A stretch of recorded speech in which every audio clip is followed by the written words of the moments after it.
Major blackout happens in parts of Europe. Now, we're supposed to think that after literally 6 days ago, them bragging about having only renewable energy, that all of a sudden this blackout happens and now they're in pure chaos. They said Spain is in utter chaos. You know why? Because all the things that we think digital world gives us, convenience, money, we want to put everything on digitized platforms. We want to have everything in the banks and not have any safety measures.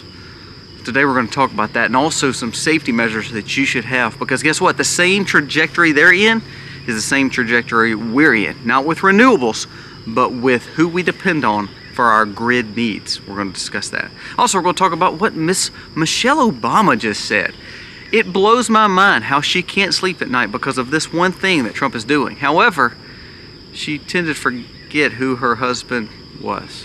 We'll discuss what she said because it shows the mindset of politicians and how they will try to do anything and everything to fake you out to think that they're on your side. We'll discuss that. Also, we'll discuss what Congress has done. I mean, they just came back from a 2-week vacation. I mean, vacation, do you get 2 weeks vacation? And if so, when you come back to work, are you expected to get back into the grind?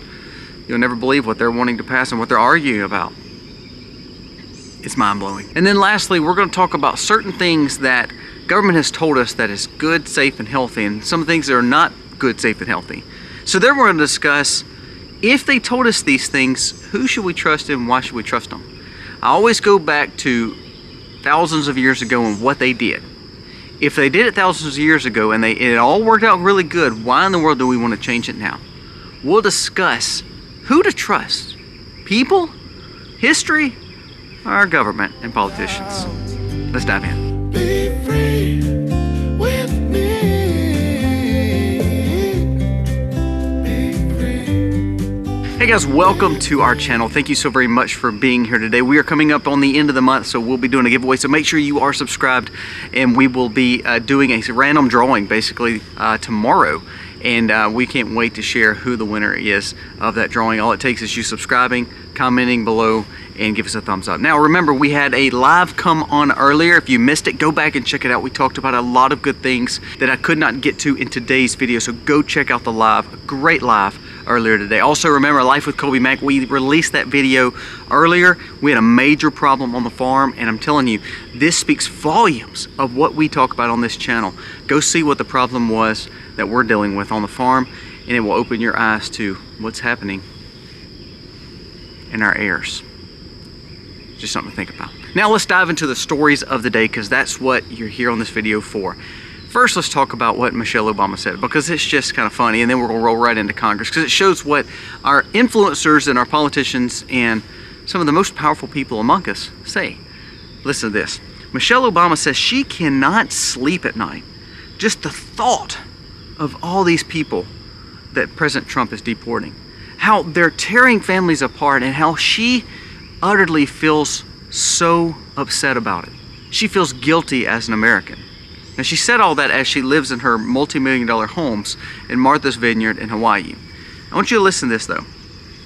While Michelle is saying it keeps her up at night, does she not know that Barack Obama, her husband, deported 5.3 million people?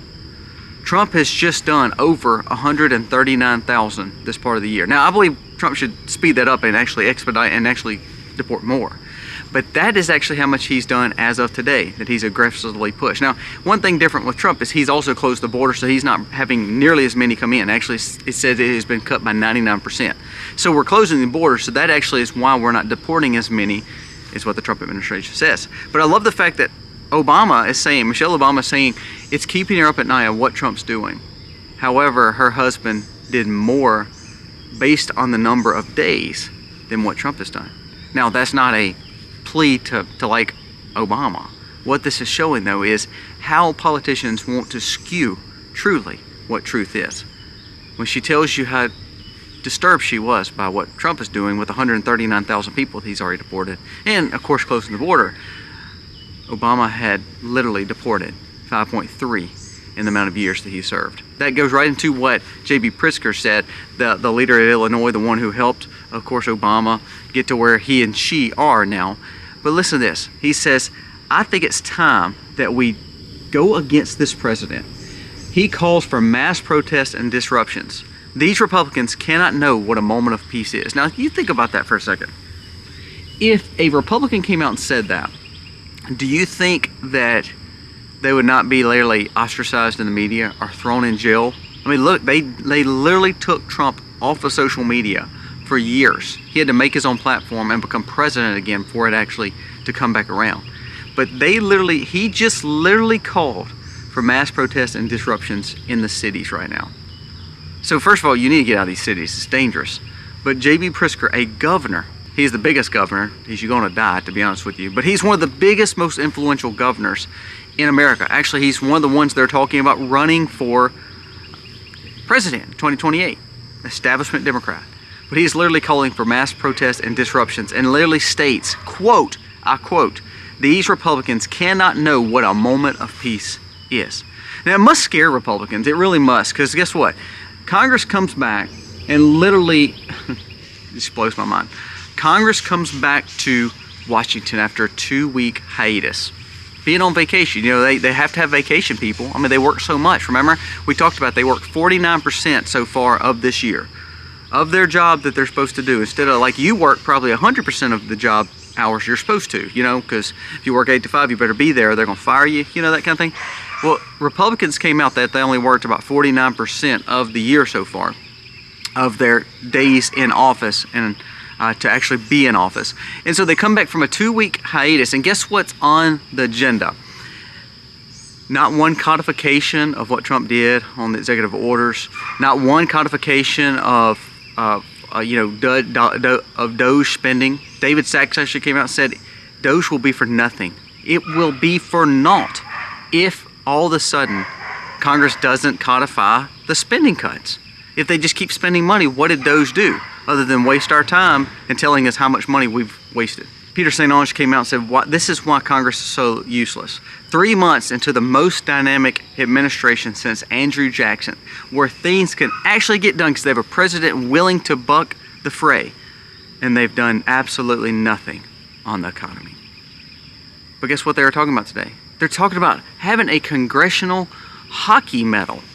That's what they're talking about today. They literally came back in office to talk about a congressional hockey medal, making sure that they do the right kind of congressional trophies and hockey medals for people who's won, giving them a medal. That's what your Congress is working on today. Instead of actually doing serious things, they want to talk about that. Isn't that what's so crazy?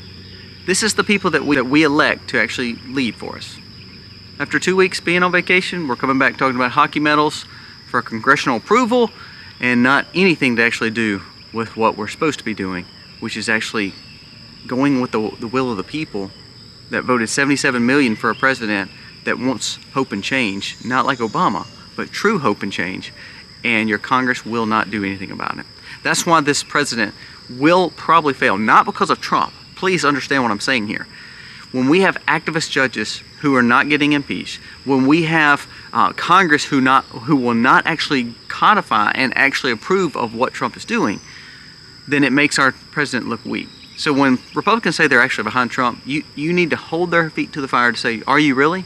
Are you really behind Trump? Because you're not doing anything that we've asked of you. You're not actually supporting him in any way. Again, let's go back to what J.B. Pritzker said.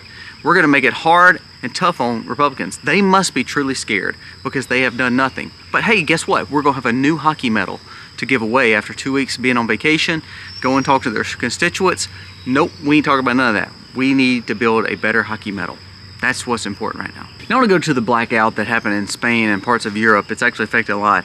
The reason I wanted to bring it up is because I'm going to show you the vulnerability in our grid. Again, we're not talking about the things that's actually dangerous to America, but we need to. Let's talk about the chaos that's happening with this blackout. And I want to tell you about a show that I'm watching because it kind of goes along with it. This is an article from Insider Paper. It says, blackout plunges Spain into chaotic night of darkness.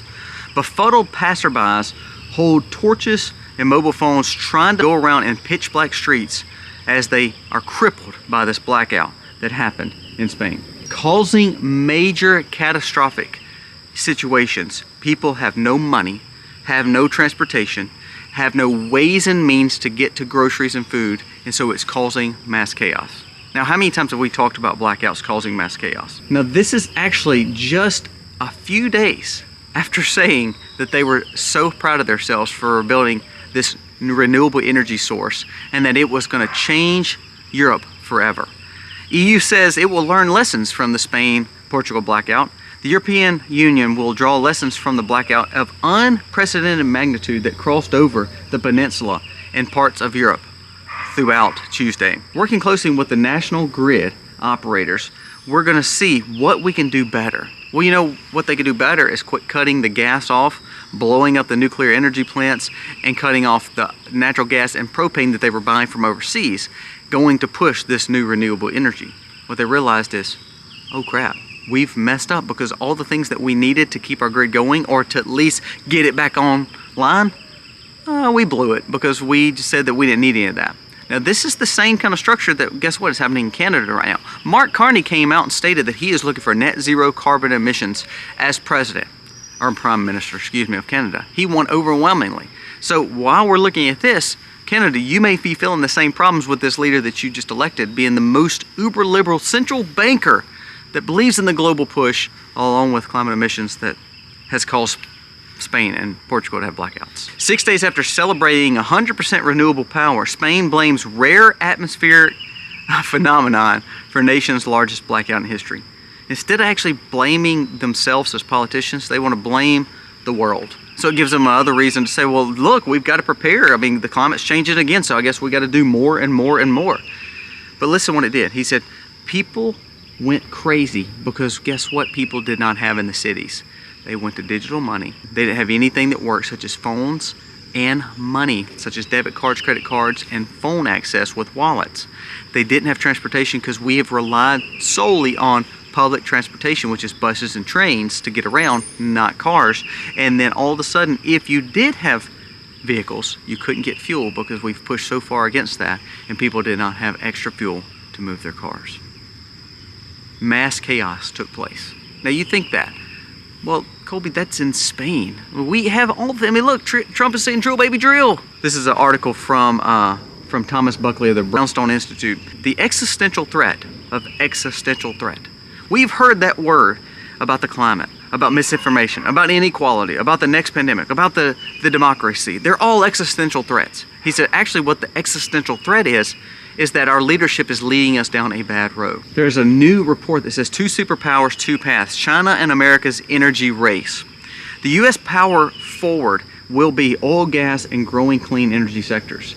China has fueled it with coal and ambitious ways of getting critical minerals along with oil, gas. Now, what's the difference?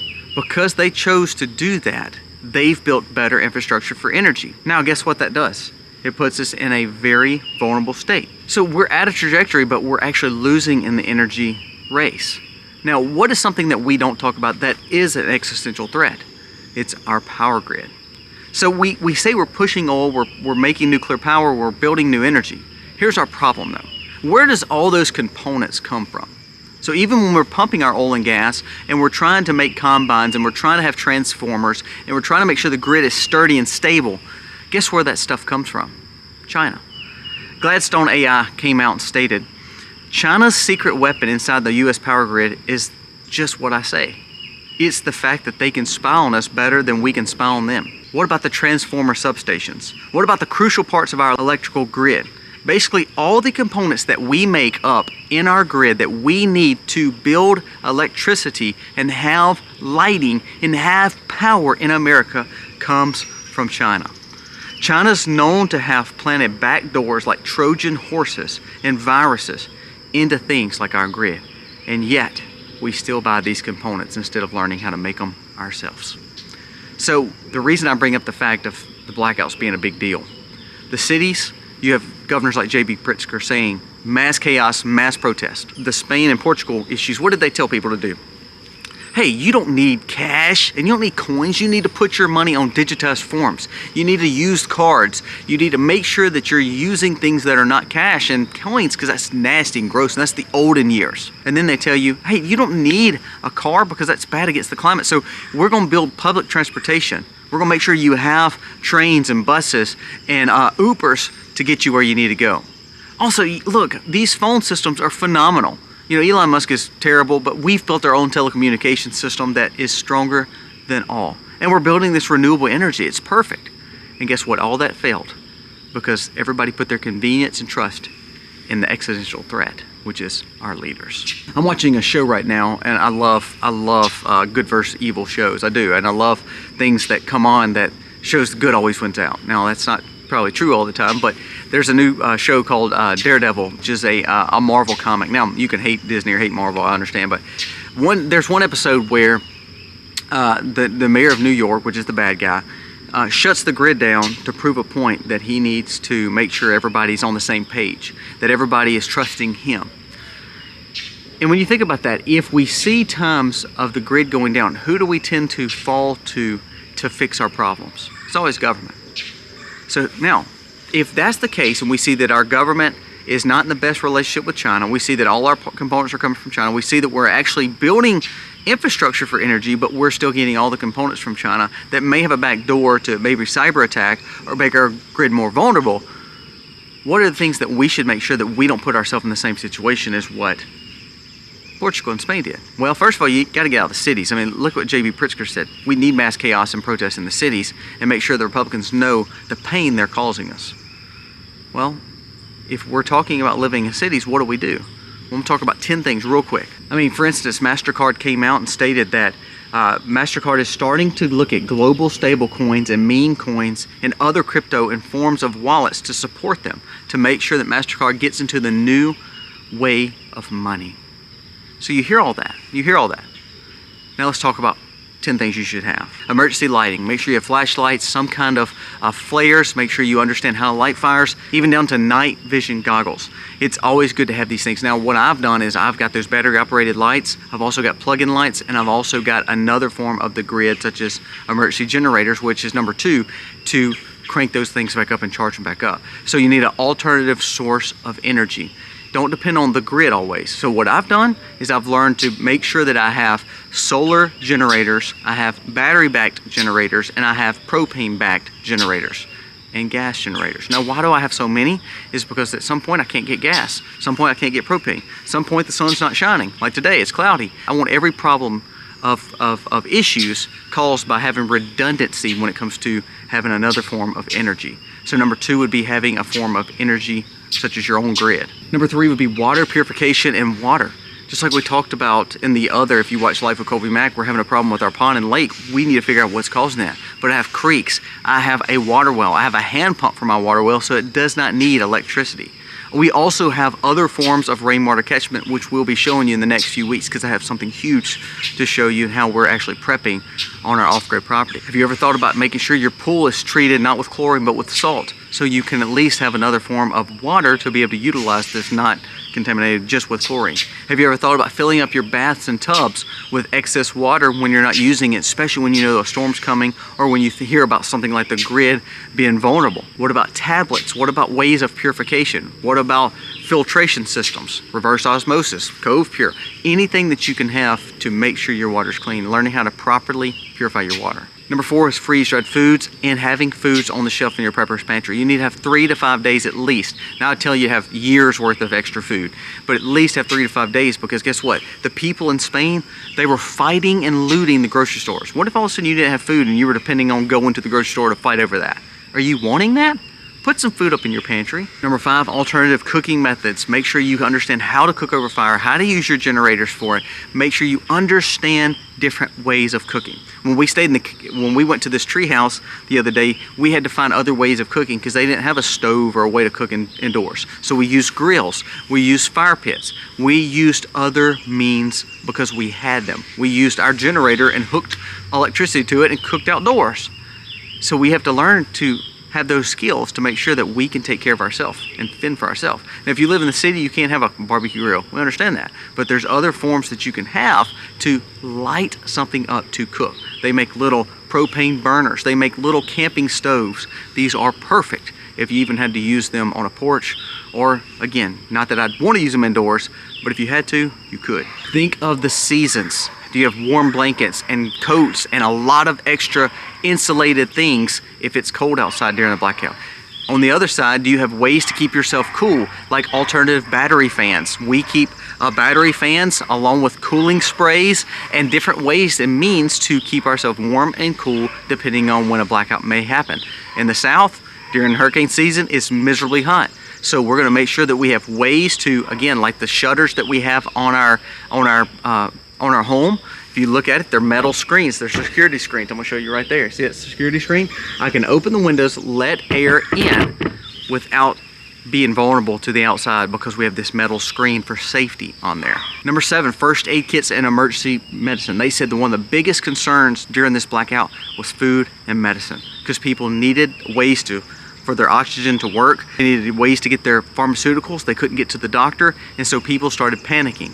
Do you have alternative ways of medicine? We talk about Jace, we talk about Wellness Company. Make sure you have some of those put up. Next is communication. We just talked about it. I have Starlink. I also have a satellite phone. I have satellite texters or pagers. They're very cheap compared to a satellite phone. We have those. We have a CB. We have a ham operator system. We have long distance walkie-talkies. Why do we have that? Because it goes on different frequencies and we can know that we could have coverage and communication during tough times. Also, we have an emergency plan. My kids know and my other family members know if something were to go down, no matter if you can't get in touch with us, you know where to go to. We have an emergency plan just in case. If we don't have communication, we had the plan. Number 9, sanitation and hygiene. Have you thought about making sure you have something for your skin and the breakdown of your skin, for your teeth? Now, we're talking a blackout lasting a day or two, you're okay.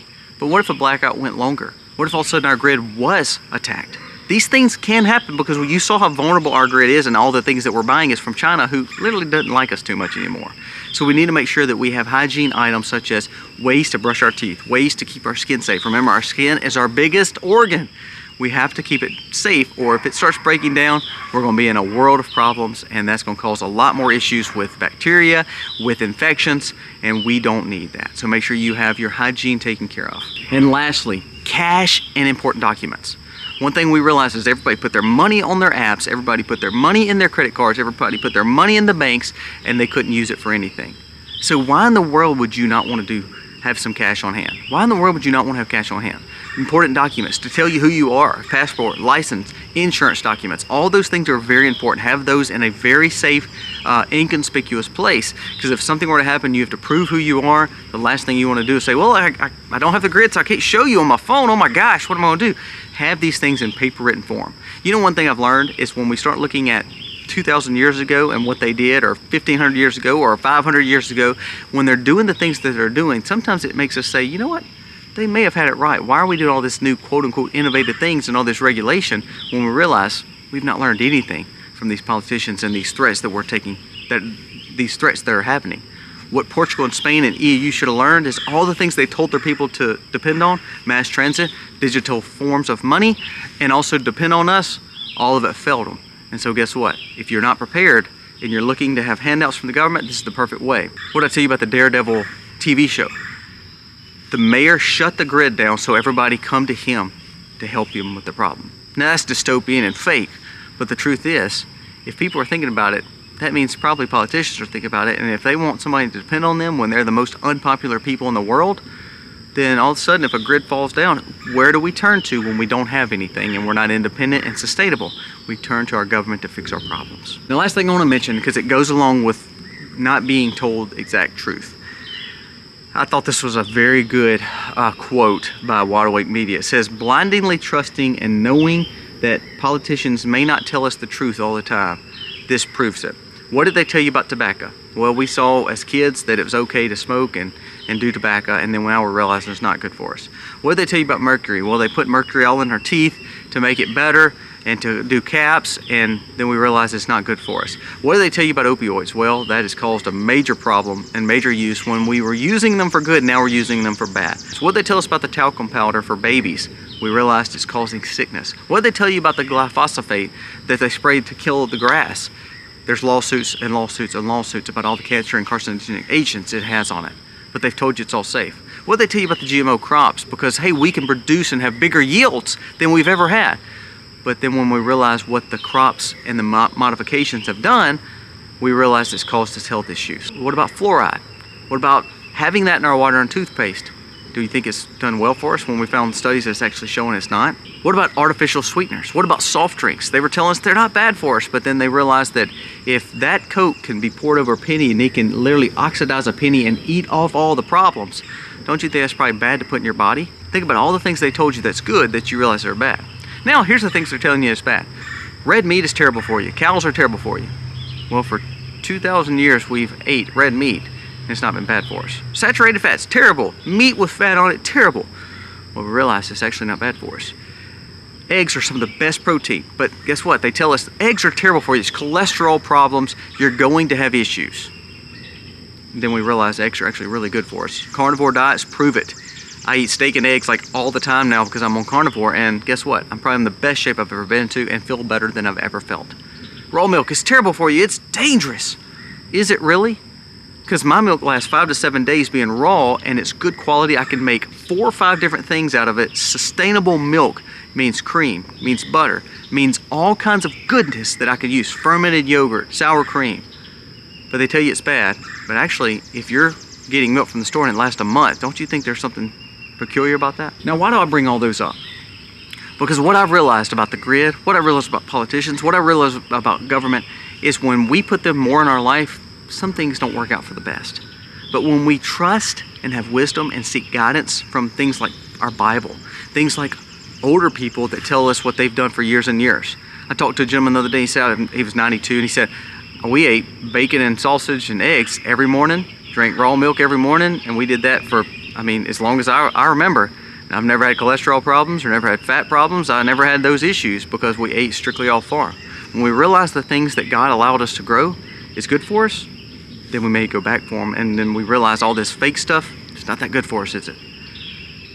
It's time to be more sustainable. It's time to realize that sometimes we can't trust what people tell us, but what we can do is we can seek wisdom, common sense, and guidance, and when we start seeking that, we start being more sustainable.